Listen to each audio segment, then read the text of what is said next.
ஒருத்தவங்க 20 வருஷமா ஒரு இடத்துல இருக்கறக்கும், 20 வருஷமா அந்த இடத்துல டாப்பா இருக்கறக்கும் எவ்வளோ பெரிய வித்தியாசம் இல்ல. பிகாஸ் தென்னிந்திய சினிமால இப்ப வரைக்குமே 20 வருஷத்துக்கு மேல ஆகியுமே வந்து டாப் நடிகையா இருக்கவங்க தான் நம்ம த்ரிஷா. ஏன்னா சமீபத்தில த்ரிஷாவோட படங்கள் எல்லாமே பிளாக் பஸ்டர் ஹிட் அப்படின்னு தாங்க சொல்லணும். முன்னாடி தமிழ் சினிமால வந்து நெறைய ஹிட் படங்கள் குடுத்திருந்தாலுமே, இப்ப தொடர்ந்து வருஷம் வருஷம் ஒரு படம் வந்து குடுத்துட்டு இருக்காங்க. அந்த வகையில லியோ படமா இருக்கட்டும், Ponniyin Selvan, good bad ugly, இப்போ ரீசென்ட்டா ரிலீஸ் ஆன கருப்பு அப்படின்னு சொல்லிட்டு எல்லா படங்களுமே வந்து பிளாக் பஸ்டர் ஹிட் மட்டும் இல்லாம எல்லாமே முன்னணி நடிகர்கள் கூட தான் வந்து அடுத்தடுத்த படங்கள் கொடுத்துட்டு இருக்காங்க. அது மட்டும் இல்லாம சமீபத்துல அவங்க நடிப்புல வெளியான கருப்பு படத்துக்கும் மக்கள் மத்தியில பெரிய அளவுக்கு வரவேற்பும் கிடைச்சிருந்துச்சு. கிட்டத்தட்ட 3 நாள்ல 147 கோடி கிட்ட வந்து வசூல் வேட்டையை நடத்தியிருக்கு.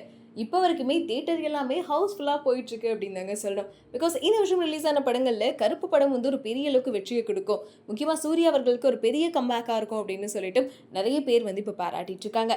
அந்த விதத்துல த்ரிஷா அவர்களும் கருப்பு படத்தோட வெற்றியை தொடர்ந்து இன்ஸ்டாகிராம்ல ஒரு பதிவை வந்து போட்டிருக்காங்க.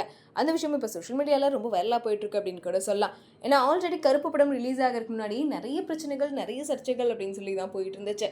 அதுலேயும் வந்து ஆடியோ லஞ்சுக்கு த்ரிஷாவை இன்வைட் பண்ணல அப்படின்னு சொல்லிட்டு மாற்றி மாற்றி வந்து சோஷியல் மீடியாலலாம் அடிச்சிட்டு இருந்தாங்க. அதுக்கப்புறம் வந்து த்ரிஷாக்காக தனியாக வீடியோலாம் போட்டு அதுக்கப்புறம் த்ரிஷாவை சமாதானப்படுத்தி அப்படின்ற மாதிரி அதுக்கப்புறமா தான் வந்து இந்த படக்குழு எல்லாரும் சேர்ந்து வெளியே போக ஆரம்பிச்சாங்க. இந்த நிலையில் தான் இப்போ கருப்பு படம் ஒரு மாபெரும் வெற்றி அப்படின்ற நிலையே இப்போ படக்குழுவில் உள்ள எல்லாருமே வந்து மக்களுக்கு நன்றி சொல்லிட்டு வராங்க. அந்த விதத்தில் நம்ம சூர்யா அவர்களா இருக்கட்டும், ஆர்ஜே பாலாஜியா இருக்கட்டும், இவங்க எல்லாருமே வந்து நன்றி சொல்லி வீடியோ வெளியிட்டிருந்தாங்க. அந்த விதத்தில் தான் இப்போ அடுத்ததாக த்ரிஷா அவர்களும் பார்த்தீங்கன்னா அவங்களோட இன்ஸ்டாகிராம் பேஜில் ஃபோட்டோஸ், வீடியோஸ் எல்லாத்தையுமே ஷேர் பண்ணி அதுக்கான ஒரு செம்ம கேப்ஷனும் கொடுத்துருக்காங்க.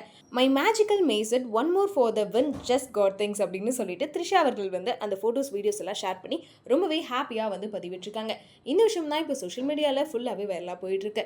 அது மட்டும் இல்லாமல் தொடர்ந்து த்ரிஷா அவர்கள் கொடுத்துருக்க இந்த 4 படங்களுமே இருக்குல்ல, லியோ, பொன்னியின் செல்வன் அப்படின்னு சொல்லிட்டு அந்த எல்லா படங்களையுமே இப்போ ஷேர் பண்ணி த்ரிஷா அவர்கள் இப்போ தமிழ் சினிமாவோட லக்கி சாமா இவங்க தான் மாறிட்டு இருக்காங்க. ஸோ தொடர்ந்து இவங்க நடிக்கக்கூடிய எல்லா படங்களுமே பிளாக் பஸ்டர் ஹிட்டுப்பா அப்படின்னு சொல்லிட்டு த்ரிஷாவையும் வந்து பாராட்டிட்டு வராங்க. நீங்க இதை பத்தி என்ன நினைக்கிறீங்க அப்படின்றத மறக்காம கமெண்ட்ல சொல்லிருங்க.